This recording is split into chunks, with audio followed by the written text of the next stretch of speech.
Hey everybody, Brian Eslick here from Automotive. And today we got a 2006 through 2012 Ford Fusion. We're going to be replacing the rear brakes. I got a helper today, 18-year-old Foster Pole. He's going to do all the work and walk us through the job. We got the vehicle up in the jack stands, and we're going to remove the rear tires. I jacked the vehicle up on the rear cross member back here. Got it up high enough to install the jack stands underneath the vehicle. So now that we got the wheels off, we're going to get started by removing the caliper. Foster's going to go ahead and remove the 14mm bolt here and the 14mm bolt here on the bottom. Sometimes this slide pin here, the bolt here will spin on you, and you may require a wrench on the back to back it up. Go ahead and try to take it off and loosen it up. You got it tight. So we're using a flex head ratcheting wrench here. It's made by Mountain. It's about 18 inches long and makes jobs like this really quick and easy.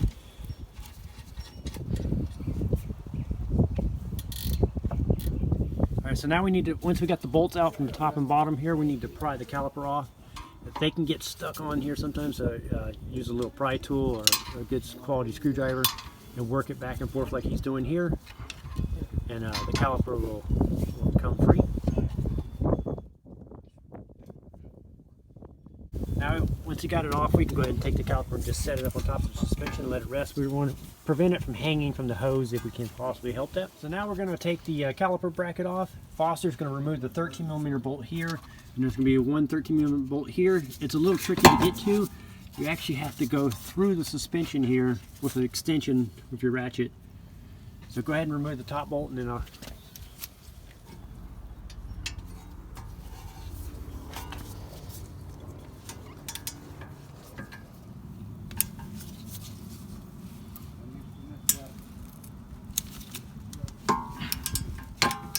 So once you get the bolts removed, you can go ahead and lift the bracket cage off and set this aside. We'll prep this later. So now we're going to take the rotor off. We're going to remove the two torque screws here. Removing the two set screws. Go ahead and remove the rotor. And we're going to set this aside for now. Now this hub here, if it's rusted up, you may require to use sandpaper or a wire brush and clean this hub up so the new rotor fits nice and snug on there. Press this caliper in, and it requires a special tool that looks like this. This tool, these little ears hook into the calipers here, and it rotates clockwise, and as it does, it'll screw the park brake in. It'll push the piston back into the bore of the... And one of the things you may come across is if the piston comes out too far, you won't be able to fit your tool in there, so my tool won't fit in there. This is a little bit of an older design of the tool. They make newer ones where these are a little thinner and they fit in there.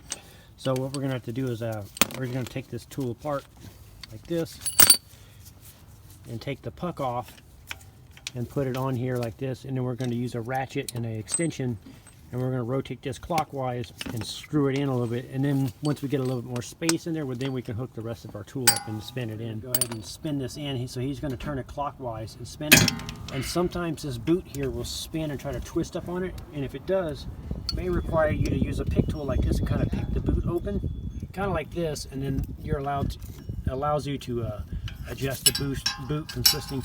Also, you want to inspect this boot and make sure it's not torn or any fluids are leaking out of it, especially if you've gone metal to metal and the pistons come way out.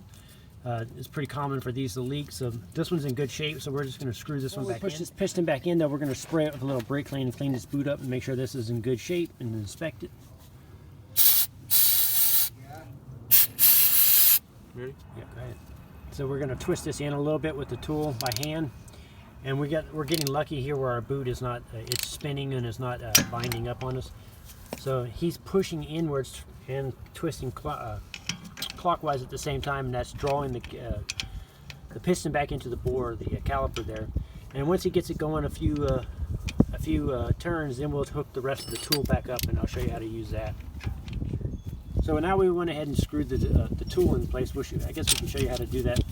So the tool, it hooks on like that, and these little ears hook into the caliper here. So you put it in there, and then you screw this one out here, and as you screw it counterclockwise, it starts pushing this rod inwards, until it makes contact. Now what he's going to do with a ratchet, he's going to put a ratchet on the end here. So he's going to rotate this clockwise, and as he rotates this clockwise, it's going to spin that in. Then he's going to use a wrench, a separate wrench, and spin this counterclockwise, and that's going to push the caliper back into the bore. You don't want to jam it though. You just want to, because if it jams too tight, it won't spin. Well, okay, so just now spin the yeah. Now use the wrench and a couple turns counterclockwise, and every time you do that counterclockwise, it's pushing that in. Now a couple times like that. Back and forth, and just keep doing that until it's all the way pushed in. So once you get it pushed all the way back in, you want to make sure that the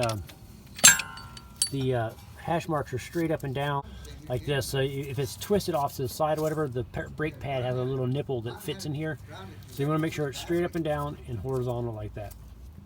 We need to clean these rotors. They come with a Cosmoline on them, a little oil to prevent these from rusting when they're sitting on the shelf. So you want to get a good spray and wipe these down and get all that oil off.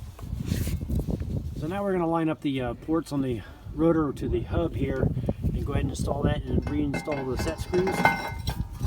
So we'll put the 2 screws in and tighten those up. Now what we're going to do is we're going to prep the caliper bracket here, remove the old pads, remove the hardware from the bracket here, and we're also going to check and lube up the slides. So these slides here are supposed to slide back and forth freely. If they're binding, that will cause the pads to drag and wear out prematurely.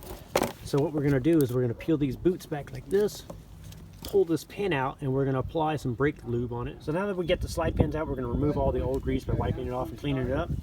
Then we're going to apply a little bit of the caliper grease and put that on there. Hold on, you pulled there's a rubber boot on there. Oh.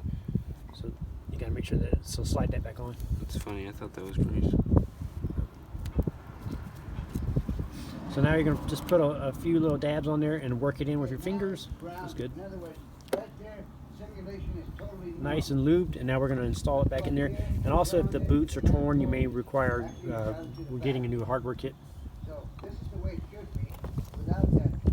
I press it in until it always seats like that. And we're going to do the same thing for this one.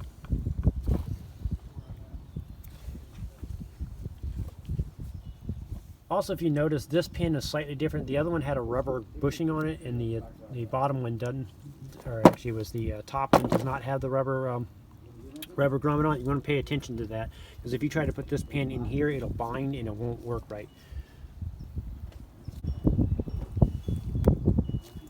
Okay, now we can go ahead and remove all the old hardware and get that cleaned up. So we're going to use a little brake clean, and we're going to just spray off the bracket here. And we're also going to inspect the channels here for rust. If it's extremely rusted and pitted up, you may require filing or even replacing, depending on how bad it is. Now we're going to install the new hardware that came with the brake pads. Whenever you're doing brakes, I always recommend replacing this hardware. If you don't, this is what causes the brake pads to bind up and cause premature wear and dragging. So go ahead, and I always recommend replacing these, so go ahead and press those on. So you just line them up the same way you took the old ones off, and then just press them on until they fit. And you want to check the fit, make sure that they're sitting in there perfectly. They're not cocked over to the left or right. They're perfectly centered. Go ahead and do the top one.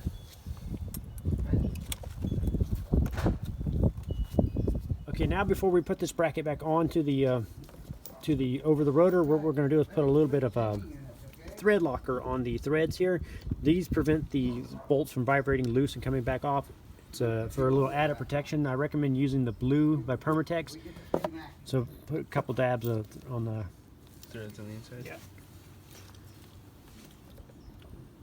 Just a couple drops is all you need. Perfect. On the You do it on the caliper too. On the slide pins. Perfect. Yes. So now we're going to slip the bracket back over the rotor and start the bolts and run them in until they're snug, and then we're going to torque those down. So you want to start everything by hand like what Foster's doing here. That way you don't cross thread. I see people all the time use power tools and try to run them in there and cross them up. and cause more work for them. So start both of the bolts by hand, and once they're spinning in freely, then you can use a ratchet and run them in. So Foster's got the top bolt snug there. Now he's just tightening up the bottom bolt. We're just snugging them up by hand, with hand tools, and we're going to switch over with to a torque wrench and get that final torque. So these two bolts here are torqued at 66 foot-pounds. We got the torque wrench set up already. You just can go ahead and run those in until they're snug. When you're torquing these down, you want to make sure that you don't jerk the torque wrench. You want to even pressure until it clicks, and once you get to that even click, then you're good to go. If you jerk the torque wrenches, it's an inaccurate torque. There you go. So on some pads, you have to transfer over the shims to the new pads, but some of the new pads, depending on where you buy them from, already come with the shims on there. If they do, you're good to go. If they don't have the shims, you need to transfer the old ones and clean these up and transfer them over to your new ones. So when you put these pads on, they have these little spring-loaded clips here. So you got to put them at an angle like this and push downwards and twist at the same time, and then push them in until they're flush on the pads. You're going to do that for the inner and outer. The inner one's a little bit more difficult, just due to you can't really see, you just do it by feel. Okay, once you get those pads seated on there, now we're going to put a little bit of grease on here. This grease is specially designed to work with brakes. You don't want to put any type of grease. You want to make sure you put a brake caliper grease, and this grease will help prevent vibrations and squeaks. You want to be careful not to get the grease on the surface of the rotor too, so you want to make sure the rotor stays as clean as you can. If you're doing this and you get grease prints and fingerprints all over the rotor, I recommend you clean that off before you put the wheels on and get it all set. So you're just going to rub it in. Now we're going to take the caliper and fit it back over. So you'll slide it on until it fully seats. And also when you go to push this in, sometimes you have to push the slide pins inwards to get the caliper to seat onto the bracket.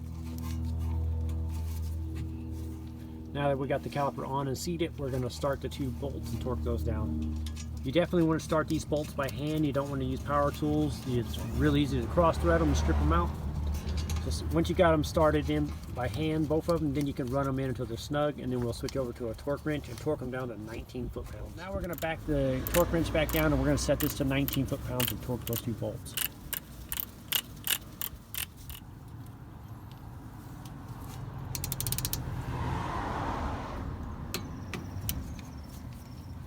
So once you get the caliper bolts torqued down, we're going to duplicate the exact same process on the opposite side. Then there's one more important step I'm going to walk you through. Now we're ready to reinstall the wheel. We're going to put this on and torque this down. I'm going to have Foster do everything by hand and start everything by hand. That way no lug nuts get crossed. Now that he's got all the lug nuts started, we're going to run them in until they're snug. We're going to do it in a star pattern. So we're not going to torque them down with the impact gun. We're just going to run them in until they're snug to speed things up. Go ahead. Now that we got the vehicle back on the ground, we want to torque all the lug nuts to 100 foot-pounds.